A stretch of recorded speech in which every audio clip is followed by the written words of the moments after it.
Hello guys, welcome to our YouTube channel. Myself Pawan Kumar and I am scale one officer. तो जैसा कि आप सबको पता है कि हमने कंप्लीट बैंकिंग अवेयरनेस की एक सीरीज स्टार्ट की हुई है, जिसके 5 पार्ट ऑलरेडी हमारे कंप्लीट हो चुके हैं। और आज का ये जो पार्ट है वो 6th पार्ट रहने वाला है और मोस्ट इंपॉर्टेंट पार्ट रहने वाला है। क्योंकि इसमें हम पढ़ने वाले हैं हिस्ट्री ऑफ बैंकिंग, यानी कि भारत में जो बैंकिंग की शुरुआत हुई थी वो कहाँ से हुई और अब तक कितने चेंजेस हो चुके हैं, कितने नेशनलाइजेशन हो चुके हैं, कितने किन बैंकों में मर्जर हो चुके हैं। इन सब के बारे में पूरा डिटेल में पढ़ने वाले हैं, जो कि आने वाले जितने भी आपके बैंकिंग और फाइनेंस के एग्जामिनेशन रहने वाले हैं उनके मेंस एग्जामिनेशन के लिए मोस्ट इंपॉर्टेंट बनेंगे। सो वीडियो काफी ज्यादा इंपॉर्टेंट है, वीडियो को लास्ट तक जरूर देखिएगा। बाकी इन सभी वीडियोस की प्लेलिस्ट का लिंक मैंने डिस्क्रिप्शन में दिया हुआ है, डिस्क्रिप्शन में जाके उन सभी वीडियोस को आप देख सकते हैं।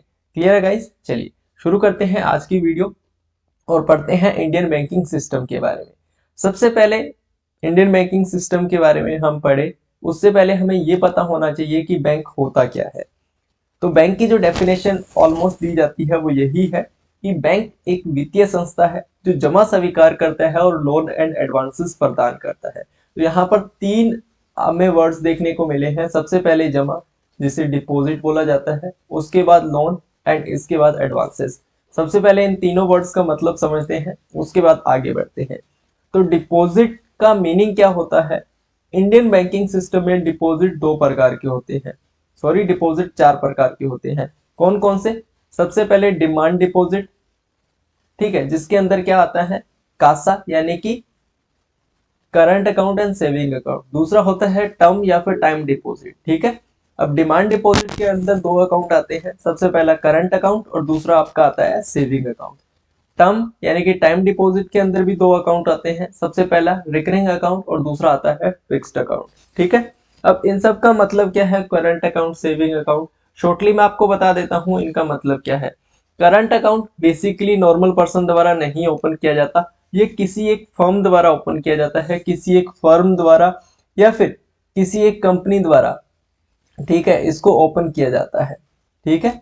और सेविंग अकाउंट नॉर्मल पर्सन द्वारा ओपन किया जा सकता है, ठीक है। इस पर इंटरेस्ट की बात करें तो बिल्कुल जीरो मिलता है, और इस पर इंटरेस्ट की बात करें तो काफी मिलता है, लेकिन कम ब्याज मिलता है, कम इंटरेस्ट मिलता है, ठीक है। और इनका कोई भी फिक्स टाइमिंग नहीं है, नॉट फिक्स टाइमिंग, ठीक है। टाइमिंग कोई भी जो है वो फिक्स नहीं है, लेकिन इनकी टाइमिंग फिक्स्ड है, इसीलिए इन्हें टाइम डिपॉजिट कहा जाता है, ठीक है। अब रिकरिंग अकाउंट अगर की बात करें तो इस पर जो इंटरेस्ट है वो जो फिक्स्ड है, फिक्स्ड अकाउंट है उससे तो कम मिलता है, लेकिन जो सेविंग अकाउंट है उससे ज्यादा मिलता है। इंटरेस्ट की बात करता हूँ, और इसकी टाइमिंग होती है तो वो होती है मिनिमम 6 मंथ और मैक्सिमम 10 ईयर, ठीक है। वेट ए सेकेंड।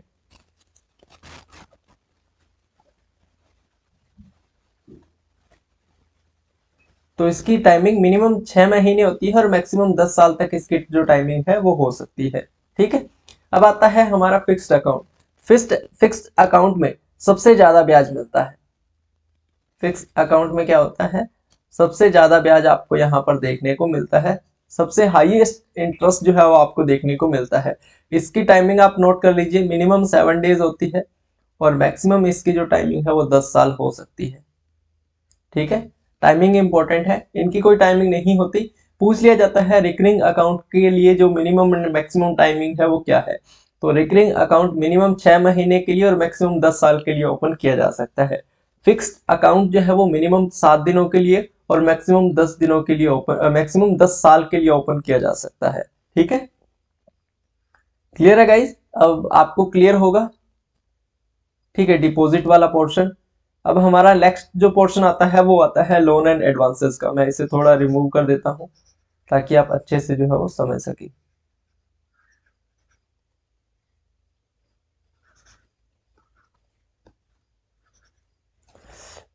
सेकंड,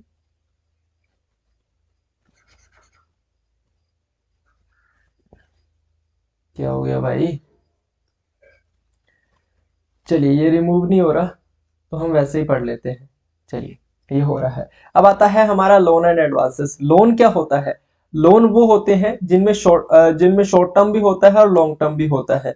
और मोर देन 1 ईयर यानी कि लॉन्ग टर्म यानी कि मोर देन 1 ईयर। लोन आपको पता है किसी को पैसे उधार देना तो वो क्या कहलाता है, लोन कहलाता है। और उसके बदले में वो क्या करता है, हमें इंटरेस्ट देता है, ठीक है, तो वो क्या होता है, लोन देता है। जैसे बैंक से अगर हमने पैसे उधार लिए तो बदले में बैंक को हमें क्या देना पड़ेगा, इंटरेस्ट देना पड़ेगा, तो उसे हम क्या कहते हैं, लोन कहते हैं। और ये जो लोन है वो शॉर्ट टर्म भी हो सकते हैं और लॉन्ग टर्म भी हो सकते हैं। यानी कि जो लोन है वो आप 1 साल से कम समय के लिए भी ले सकते हैं और 1 साल से ज्यादा समय के लिए भी ले सकते हैं। अब आती है एडवांसेस। तो एडवांसेस सिर्फ और सिर्फ है बिल्कुल ही लोन की तरह, आपको पैसे मिल जाते हैं, उसके बदले में इंटरेस्ट देना पड़ता है। लेकिन जो एडवांसेस होते हैं वो सिर्फ और सिर्फ शॉर्ट टर्म के लिए होते हैं, यानी कि 1 साल से कम समय के लिए होते हैं, ज्यादा समय के लिए ये जो है वो नहीं होते हैं। ठीक है, चलिए नेक्स्ट बात करते हैं। अब हमारा आता है इंडियन बैंकिंग सिस्टम के बाद हिस्ट्री ऑफ बैंकिंग, कि बैंक की जो हिस्ट्री है वो क्या रही है। ठीक है, अब पढ़ते हैं हिस्ट्री ऑफ बैंकिंग। तो सबसे पहले जो बैंक ओपन हुआ था इंडिया में वो हुआ था 1770 में, यानी कि 1770 में। 1770 में भारत का पहला बैंक ओपन किया गया था जिसको नाम दिया गया था बैंक ऑफ हिंदुस्तान। क्या नाम दिया गया, बैंक ऑफ हिंदुस्तान नाम दिया गया। और सबसे पहला बैंक जो है वो ये भारत में ओपन हुआ था। उसके बाद क्या हुआ, 1806 का समय आया और 1806 में एक बैंक ओपन किया गया जिसका नाम रखा गया बैंक ऑफ कलकत्ता। क्या नाम रखा गया, बैंक ऑफ कलकत्ता। 1806 में एक बैंक ओपन हुआ जिसका नाम दिया गया बैंक ऑफ कलकत्ता। उसके बाद 1809 में इस बैंक का नाम चेंज कर दिया गया और नाम रखा गया बैंक ऑफ बंगाल।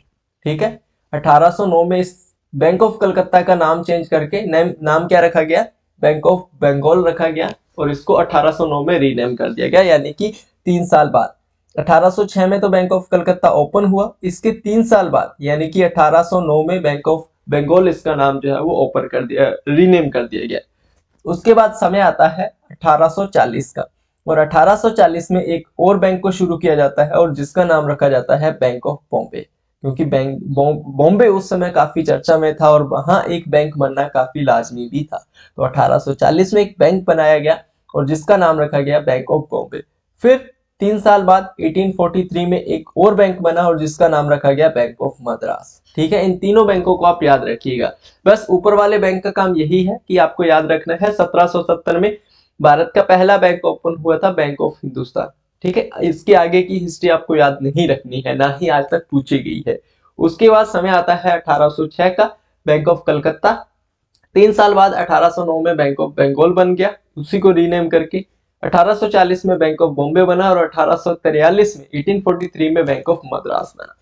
अब बात आती है मर्जर की। तो इन तीनों बैंकों का मर्ज कर दिया गया। कौन कौन से, bank of Bombay, bank of Madras और बैंक ऑफ बंगाल का। और तीनों बैंकों को मर्ज करने के बाद बनाया गया इंपीरियल बैंक ऑफ इंडिया। क्या बनाया गया, इंपीरियल बैंक ऑफ इंडिया, यानी कि bank of Bengal, bank of Madras and bank of Bombay, तीनों बैंकों का मर्जर हुआ और इन तीनों बैंकों को मर्ज करने के बाद इंपीरियल बैंक ऑफ इंडिया बनाया गया 1921 यानी कि 1921 में। ठीक है, 1921 में क्या बना, इंपीरियल बैंक ऑफ इंडिया। यहाँ पर क्वेश्चन ये पूछा जा सकता है कि इंपीरियल बैंक ऑफ इंडिया कब बना था, तो आंसर आएगा 1921 यानी कि 1921 में। एक क्वेश्चन यहाँ पर यह भी बन सकता है कि इंपीरियल बैंक ऑफ इंडिया को किन 3 बैंकों को मर्ज करने के बाद बनाया गया था। तो सिंपल है, bank of Bengal, bank of Madras and bank of Bombay. Clear है। अब बारी आती है नेशनलाइजेशन की, यानी कि राष्ट्रीयकरण। इंपीरियल बैंक ऑफ इंडिया का राष्ट्रीयकरण किया गया, नेशनलाइजेशन किया गया और इसको नेशनलाइज करने के बाद 1955 में स्टेट बैंक ऑफ इंडिया बनाया गया एडी गोरेवाला समिति की सिफारिश पर। यह क्वेश्चन काफी बार लगातार पूछा गया है, स्टार मार्क करके चलिएगा। स्टेट बैंक ऑफ इंडिया की शुरुआत कहां से हुई थी, तो वो हुई थी 1955 से, इंपीरियल बैंक ऑफ इंडिया को नेशनलाइज करने के बाद। 1955 में बना था स्टेट बैंक ऑफ इंडिया यानी कि एसबीआई। और किस समिति की सिफारिश पर बना था, ये क्वेश्चन काफी बार पूछा गया है। तो एडी गोरेवाला समिति की सिफारिश पर स्टेट बैंक ऑफ इंडिया की शुरुआत जो है वो यहां पर की गई थी। क्लियर है। अब बारी आती है आगे के समय की, बारी आती है 1959 की। तो 1959 में एसबीआई के साथ 8 बैंकों को जोड़ा गया और इसे नाम दिया गया एसोसिएट बैंक ऑफ इंडिया। ठीक है। 1959 में क्या हुआ था, एसबीआई के साथ 8 और बैंकों को जोड़ा गया अलग अलग, और इसे नाम दिया गया एसोसिएट बैंक ऑफ इंडिया।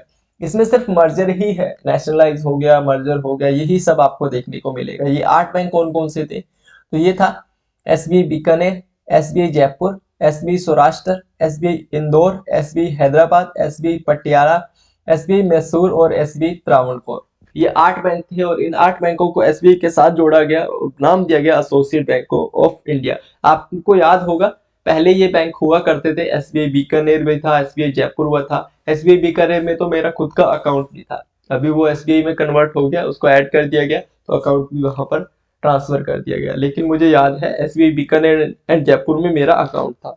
ठीक है।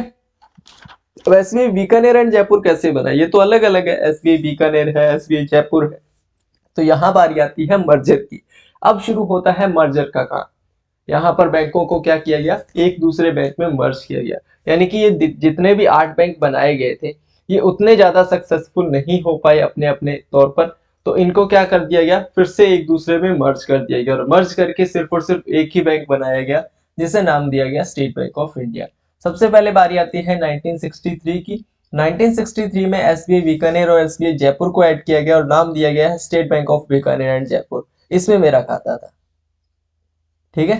1963 में मर्ज किया गया इन दोनों को, एसबीआई बीकानेर को और एसबीआई जयपुर को, और इसको नाम दिया गया state bank of Bikaner and Jaipur, जो कि बीकानेर और जयपुर ब्रांचेस में जो है वो काम करता था। उसके बाद फिर से बारी आती है 2008 की। 2008 में एसबीआई सौराष्ट्र को स्टेट बैंक ऑफ इंडिया में मर्ज कर दिया गया। उसके बाद बारी आती है 2010 की। 2010 में एसबीआई इंदौर को स्टेट बैंक ऑफ इंडिया में मर्ज कर दिया गया। और नेक्स्ट बारी आती है 2017 की। 2017 में इन सारे बैंकर्स को, जितने भी बैंक बच जाते हैं, यानी कि सौराष्ट्र और इंदौर पहले ही ऐड हो चुके हैं, बचते हैं 6 बैंक। 6 बैंकों में एसबीआई हैदराबाद, पटियाला, मैसूर, त्रावणकोर, बीकानेर एंड जयपुर और इंडियन वुमेन बैंक, इन सभी को जोड़कर स्टेट बैंक ऑफ इंडिया में मर्ज कर दिया गया। और एकमात्र बैंक यहाँ पर क्या रहा, स्टेट बैंक ऑफ इंडिया। 2017 के बाद से आपने देखा होगा सिर्फ और सिर्फ स्टेट बैंक ऑफ इंडिया है, इसके अलावा कोई भी इसके अदर बैंक नहीं है, जैसे कि SBI Bikaner and Jaipur, SBI Saurashtra, SBI Indore, ऐसा कुछ भी नहीं है, क्योंकि 2017 में इन सभी बैंकर्स को जो है वो ऐड कर दिया गया था। ठीक है। अब कुछ मेजर फैक्टर्स के बारे में बात कर लेते हैं, इंपॉर्टेंट फैक्ट्स के बारे में, उसके बाद हम नेशनलाइजेशन पढ़ेंगे। ठीक है। तो सबसे पहले बात आती है पंजाब नेशनल बैंक की। 1894 में इसका एस्टेब्लिशमेंट हुआ था लाहौर में, और ये पहला बैंक था जो कि पूर्ण रूप से भारतीयों द्वारा संचालित था। यानी कि इसमें जितने भी संचालन करता थे, जो भी इन बैंक को चला रहे थे, वो सारे के सारे इंडियन थे, भारतीय थे। तो अगर आपसे पूछा जाए कि भारत का पहला बैंक जो पूर्ण रूप से भारतीयों द्वारा संचालित था, तो वो था आपका पंजाब नेशनल बैंक। 1894 में बना था लाहौर में।